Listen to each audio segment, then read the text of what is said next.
Everyone. উইন্টারের সবথেকে বড় festival ক্রিসমাসের একটা নতুন ভিডিও নিয়ে আমি সুনন্দা, প্রবাসী আমার জগতে আর একটা নতুন ভ্লগে তোমাদের সবাইকে আমার চ্যানেলে ওয়েলকাম। আজকের এই ছোট্ট ভ্লগটাতে তোমরা দেখতে পাবে আমি জার্মানিতে যেখানে থাকি, কাইজারস্লাউটার, সেখানকার ক্রিসমাস মার্কেট কিভাবে সেজে উঠেছে। চারিদিকে সুন্দর ডেকোরেশন, তার সাথে লাইট এবং মানুষের ভিড়। প্রত্যেকেই ব্যস্ত কি খাবার খাওয়া যায়। মার্কেটে এসে সবার আগে আমরা যেমন আমাদের দেশের মেলাতে গিয়ে খাবারটা খুঁজি, এখানেও সন্ধেবেলা সবার আগে এসে বাচ্চা থেকে বড় সবাই খোঁজে কিছু মুখরোচক খাবার। সেরকমই কিছু এখানকার টেস্টি খাবারের ভিডিও তোমাদের সাথে এখন শেয়ার করছি।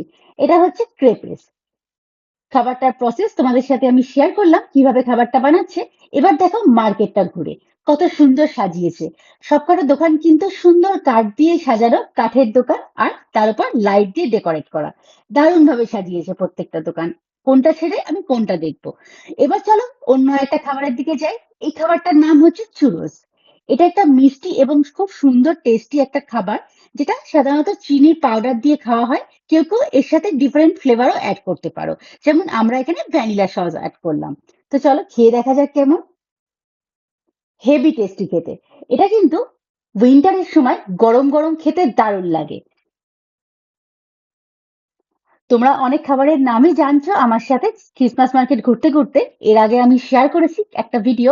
আজকে আমি শেয়ার করছি ভিডিওটা ছোট্টই, কিন্তু এখানে তোমরা অনেক ইনফরমেশন পাবে। এখানে হচ্ছে কার্টফেল টুইস্টার। এটাও কিন্তু খুব মুখরোচক এবং একটু ঝাল ঝাল খেতে, দারুণ খেতে। বিশাল বড় একটা আলুকে সুন্দরভাবে এরকম স্পাইরাল ওয়েতে রেখে সেটাকে ফ্রাই করে। দারুণ টেস্টি খেতে হয়। এর উপর তুমি বিভিন্ন রকম ফ্লেভার অ্যাড করতে পারো, যেমন আমরা এখানে অ্যাড করেছি প্যাপ্রিকা, তার সাথে একটুখানি গার্লিক পাউডার। এবার চলে যাচ্ছি বিভিন্ন রকম এখানকার সসেজ। জার্মানরা তো সসেজ খেতে খুবই ভালোবাসে, তো এখানকার সসেজের সাথে ব্রেডটাও কিন্তু ফ্রিতে দেওয়া হয়। চলো এবার ঘুরে দেখি ক্রিসমাস মার্কেটের অন্য একটা কর্নার, যেখানে পাওয়া যাচ্ছে টুকটাক ডেকোরেশনের জিনিস, তার সাথে ড্রিঙ্কস। এবার আমরা চলে এসেছি ক্রিসমাস মার্কেটের শেষ পর্যায়ে। এখানে টুকটাক কেনাকাটি করে এবার বাড়ি ফেরার পালা। তো টোটাল ব্লগটা আজকে কেমন লাগলো প্লিজ